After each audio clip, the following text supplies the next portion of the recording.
আমাদের মাঝে আজকে উপস্থিত আছেন জেলা বিএনপির সাবেক সহ সাংগঠনিক সম্পাদক, আমাদের আস্থার বাতিঘর, বর্তমান জেলা বিএনপির অন্যতম সদস্য জনাব শফিউজ্জামান পাটোয়ারী রুবেল ভাই।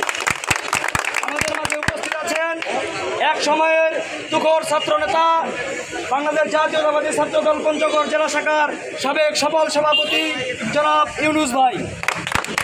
আমাদের মাঝে উপস্থিত আছেন বাংলাদেশ জাতীয়তাবাদী আইনজীবী ফোরাম এবং পঞ্চগড় জেলা আইনজীবী সমিতির সাবেক সফল সাধারণ সম্পাদক এবং ছাত্রদলকে যিনি সব সময় সর্বোচ্চ সাহায্য সহযোগিতা করে থাকেন, আমাদের সকলের প্রিয় অ্যাডভোকেট বারী ভাই।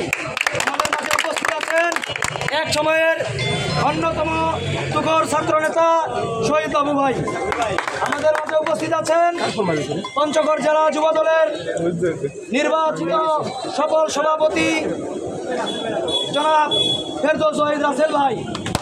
আমাদের মাঝে উপস্থিত আছেন এক সময়ের সাবেক সফল ছাত্রনেতা ও জেলা যুবদলের নির্বাচিত সাধারণ সম্পাদক জনাব নুরুজ্জামান বাবু ভাই। আমাদের মাঝে উপস্থিত আছেন স্বেচ্ছাসেবক দলের আহ্বায়ক জনাব মাহবুব ভাই। আমাদের মাঝে উপস্থিত আছেন পঞ্চগড় জেলা ছাত্র দলের সাবেক সফল সভাপতি জনাব আব্দুল কাদের মাসুম ভাই। আমাদের মাঝে উপস্থিত আছেন জেলা স্বেচ্ছাসেবক দলের সদস্য সচিব জনাব আনোয়ার হোসেন তাপস ভাই সহ সর্বস্তরের নেতৃবৃন্দ সকলকে জানাই সংগ্রামী সালাম ও শুভেচ্ছা। আজকে আমি দুইটি কথা বলতে চাই, আপনারা একটু সামনে আসেন ভাই। সবাই সামনে আসেন। আপনারা দেখেছেন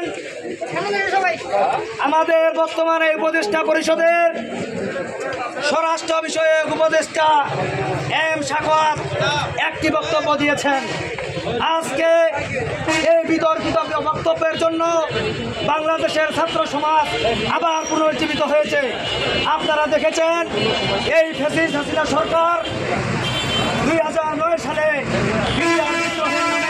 প্রায় 57 জন সেনা অফিসারকে হত্যা করেছিল।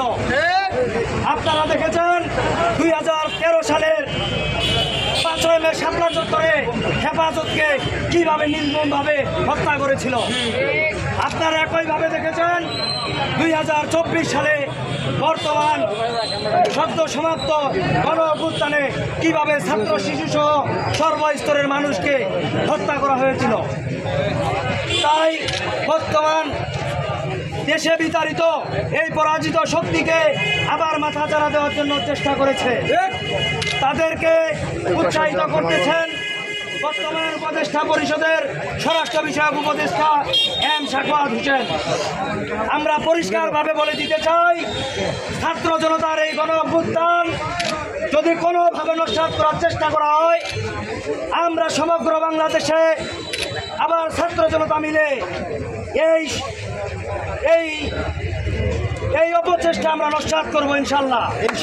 আপনারা সকলে এক ঐক্যবদ্ধভাবে আমাদের কেন্দ্র ঘোষিত যে কর্মসূচি থাকবে তা কাঁধে কাঁধ মিলিয়ে ঐক্যবদ্ধভাবে পালন করার জন্য উদাত্ত আহ্বান জানিয়ে আমি আমার সংক্ষিপ্ত বক্তব্য এখানে শেষ করছি। শহীদ জিয়া অমর হোক, দেশ নেত্রী বেগম খালেদা জিয়া জিন্দাবাদ। আমাদের আগামী রাষ্ট্রনায়ক, এদেশের লাখো কোটি মানুষের আশা ভরসার সর্বশেষ আশ্রয়স্থল, এদেশের গণতান্ত্রিক রাষ্ট্র বিনির্মাণের স্বপ্ন দ্রষ্টা দেশ নায়ক জনাব তারেক রহমান জিন্দাবাদ।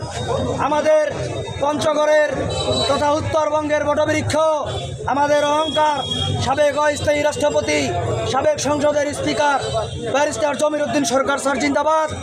আমাদের 1 নং আসনের একমাত্র ধানের শীষের কাণ্ডারি, আমাদের হৃদস্পন্দন ব্যারিস্টার নওশাদ জমির ভাই জিন্দাবাদ। আমাদের 2 নং আসনের ধানের শীষের কাণ্ডারি আলহাজ ফরহাদ হোসেন আজাদ ভাই জিন্দাবাদ। সবাইকে ধন্যবাদ। আসসালামু আলাইকুম।